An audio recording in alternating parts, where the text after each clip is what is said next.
ராஜேஷால கெட்டு போன அவ வாழ்க்கை கோபியால சரியாகும்னு நாங்க நினைச்சோம்.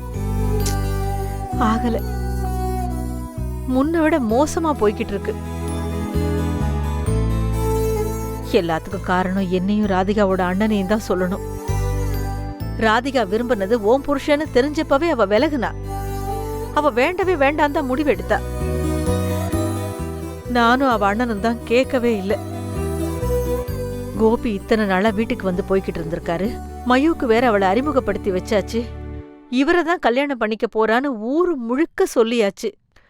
ஊருக்காரவங்க எல்லாருக்குமே தெரியும். ஏற்கனவே ராஜேஷால அவ பேரு கெட்டு போய் கிடக்குது. இப்ப கோபியும் வேண்டான்னு முடிவு பண்ணா இன்னும் பேரு கெட்டு போயிடுமோன்னு நினைச்சு நாங்க தான் அவ மனசை என்னென்னமோ சொல்லி மாத்தணும்.